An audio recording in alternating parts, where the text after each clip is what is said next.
मथुरा के विंगस्टन होटल में कॉलेजों के संगठन से अध्यक्ष उपाध्यक्ष सहित प्रदेश के तमाम अधिकारी उपस्थित हुए, जिसमें छात्रों की उपस्थिति को लेकर एक बड़ा बयान सामने आया कि छात्रों को अधिक से अधिक कॉलेज में उपस्थिति होना चाहिए।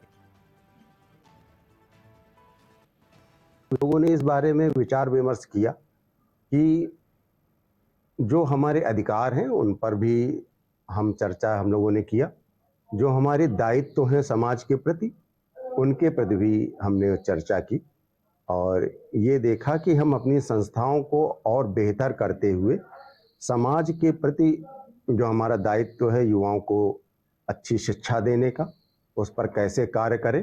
बेसिकली तो सेल्फ फाइनेंस कॉलेज एसोसिएशन के सामने कॉलेजेस को, महाविद्यालयों को जो समस्याएं एट यूनिवर्सिटी लेवल आ रही हैं उसके बारे में हम लोगों का डिस्कशन हुआ और उसका सुझाव और वो सब चीज़ों का वेट किया। यहाँ विभिन्न प्रकार की जो भी समस्याएं हैं उनको डिस्कस करा गया और शिक्षा के क्षेत्र में कैसे और सहयोग हम भी कर सकते हैं जिससे शिक्षा का प्रसार हो। कौन मारपीट किए थे? खबर चित्रकूट से है, जहां पारिवारिक बहू ने चचेरी सास को धारदार हथियार से घायल किया। वहीं घायल वृद्ध महिला को डायल 112 पर पर मऊ सीएचसी में भर्ती कराया गया, जहां पीड़ित की हालत गंभीर होने पर चित्रकूट जिला अस्पताल में रेफर कर दिया गया। वहीं मऊ थाना क्षेत्र के चकवा गांव का ये मामला बताया जा रहा है। कौन मारपीट किए थे? ये बस्ती की बहू लगती, कोई विवाद नहीं, कोई विवाद नहीं रहा था इसके बाद? कुछ भी नहीं। अच्छा, फिर इसके बाद आप कैसे सूचना आपको मिली थी? हम इनकी लड़की हैं, हम ससुराल में थे। ये लोग फिर बस्ती के लोग ये गुहारी मारी है तो बस्ती के लोग सुना है तो फिर इसको ले गए थे टांग के, फिर 100 नंबर को फोन कर दिया है, फिर थाना में पहुँच गए हैं, अस्पताल। और घर में कोई नहीं रहा था? कोई नहीं, इसके कोई नहीं है, ना आदमी है न लड़का, हमें केवल लड़की है, बस एक लौट। और कहीं इसके बाद थाने में सूचना दिए थे? नहीं, कुछ भी नहीं, थाने में सूचना नहीं दी? नहीं कुछ भी नहीं। फिर इसके बाद और कहीं दवा करवाए थे? नहीं, मामा में थे। हमारे सुहेलदेव बांदा में सुहेलदेव समाज पार्टी ने कार्यकर्ताओं मंडल स्तरीय बैठक का आयोजन किया, जिसमें बांदा, महोबा, हमीरपुर, चित्रकूट जनपद के तमाम कार्यकर्ता और पदाधिकारी मौजूद रहे। बैठक में प्रमुख रूप से बुंदेलखंड प्रभारी पहुंचे, जहां कार्यकर्ताओं ने नारेबाजी करते हुए उनका जोरदार स्वागत किया। इस दौरान लोकसभा 2024 के चुनाव में कार्यकर्ताओं को जीत का मंत्र देते हुए पार्टी के विस्तार को बढ़ाने की बात कही गई। आज हमारे सुहेलदेव भारतीय समाज पार्टी की चित्रकूट मंडल के पदाधिकारी कार्यकर्ताओं की समीक्षा मीटिंग थी, समीक्षा बैठक थी, जिसमें सभी पदाधिकारियों को, सभी कार्यकर्ताओं को बुला करके आगामी आने वाले 2024 के लोकसभा चुनाव में, क्योंकि हम एनडीए का घटक दल हैं, भारतीय जनता पार्टी से हमारा गठबंधन है, तो हम अपने कार्यकर्ताओं को आगे के कार्यक्रम की रूपरेखा बताया कि हम लोगों को कैसे चुनाव लड़ना है, कैसे चुनाव में अपने बड़े भाई बीजेपी का सहयोग करना है, क्योंकि भारतीय जनता पार्टी हमारे बड़े भाई के रूप में है, तो हमको उनका भी सहयोग करना है और अपने कार्यकर्ताओं को उचित दिशा निर्देश आज दिया। कुल कितनी सीटों का चुनाव है? देखिए, अब हमारी पार्टी छोड़ो, हम तो एनडीए है, तो 80 सीटों पर चुनाव लड़ेंगे। उत्तर प्रदेश में हम 80 सीटों पर चुनाव लड़ने भी जा रहे हैं और जीतने भी जा रहे हैं।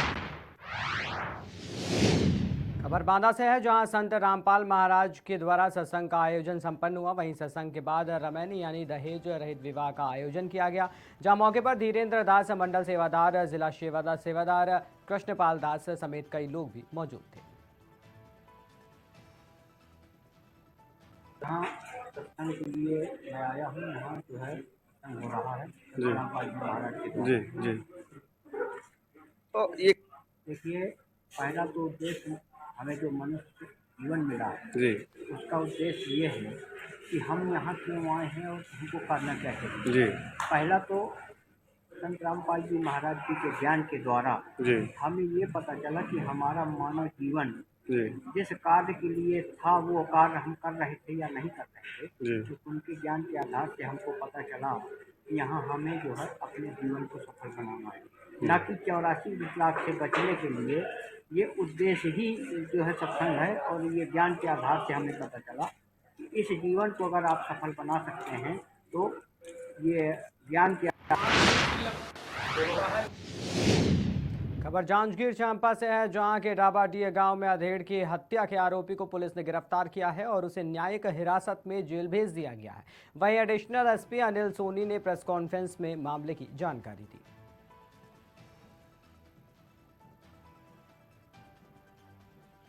बाहर गए तो 4-5 साल पहले। एक बात तो याद आ गई पहले नहीं आ रही आते ही से, लेकिन नहीं ना यहाँ कुछ नहीं हुआ। अपने दोस्त के साथ बर्थडे पार्टी के लिए राहत गए थे। मामले की सूचना प्राप्त होने पर विधिवत मर्ग कायम किया गया, शव पंचनामा करवाया गया और पीएम करवाया गया। पी राजकुमार खुटे के खबर मथुरा से है, जहां वरिष्ठ पुलिस अधीक्षक द्वारा रिजर्व पुलिस लाइन में 48वीं अंतर जनपदीय police shooting, sport rifle shooting और आराम एफिशिएंसी रेस प्रतियोगिता का आयोजन किया गया। साथ ही खिलाड़ियों का उत्साहवर्धन किया गया। वहीं शुभारंभ के समय पुलिस अधीक्षक और पुलिस अधिकारीगण भी मौजूद दिखाई दिए। देखिए, ये अंतर जनपदीय शूटिंग कंपटीशन है जो आगरा जोन के सभी जनपदों के बीच में आज शुरू हो रही है। इसमें कई सारे इवेंट्स हैं जिसमें विभिन्न जनपदों से आए हुए प्रतिभागी पार्टिसिपेट करेंगे। मेरी तरफ से सभी खिलाड़ियों को शुभकामनाएं हैं। मुझे पूरा विश्वास है कि पूरे खेल भावना के साथ सभी जनपद के जो प्रतिस्पर्धी हैं वो इस प्रतियोगिता में भाग लेंगे और जो सबसे अच्छा परफॉर्म करेगा, जो स्पोर्ट्स का एक तरह से कहें कि उसकी परिकल्पना होती है, जो सबसे अच्छा परफॉर्म करेगा वो जीतेगा। जो टीम यहाँ से जीतेगी, जो खिलाड़ी यहाँ पदक लाएंगे। आज श्री खबर मथुरा से है, जहां वृंदावन मार्ग स्थित ब्रज हेल्थ केयर के समीप परम तपस्विनी इंदिरा बेटी का जन्मोत्सव वल्लभ धाम पर धूमधाम के साथ मनाया गया, जिसमें गरीब, असहाय और निर्धनों के लिए फल वितरण का आयोजन किया गया। वहीं कार्यक्रम की जानकारी देते हुए तीर्थ पुरोहित मुकेश पंडित ने बताया कि 7वीं इंदिरा बेटी का जन्मोत्सव धूमधाम के साथ मनाया जा रहा है। आपको बता दें कि ये उत्सव हर वर्ष बड़े ही धूमधाम के साथ मनाया जाता है। वहीं महंत मदन चरण दास महाराज ने जानकारी देते हुए बताया कि इंदिरा बेटी परम तपस्विनी साध्वी थी। उनके द्वारा जनहित में कई कार्य कराए गए, साथ ही वे समाज सेवा में पूर्ण रूप से समर्पित थी और उनके जन्मोत्सव पर उनकी शिष्य सेजल बहन के द्वारा ये सब कार्यक्रम आयोजित किया जा रहा है।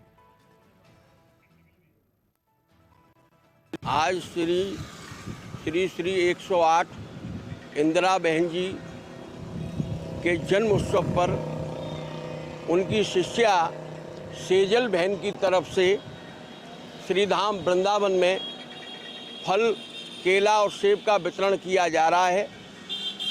इंदिरा बेटी जी ने बहुत कार्य किए। कई जगह वृंदावन धाम में ये आश्रम है और भी आगे आश्रम है, गोवर्धन में भी है, अहमदाबाद में भी है। उन्होंने ऐसे कार्य किए, उनको हर साल याद किया जाता है और इंदिरा बेटी जी की कृपा से श्रीधाम वृंदावन में उनके जन्म उत्सव पर उनकी शिष्या सेजल बहन की तरफ से वृंदावन धाम के अंदर में ये फल वितरण हो रहा है। जय हो।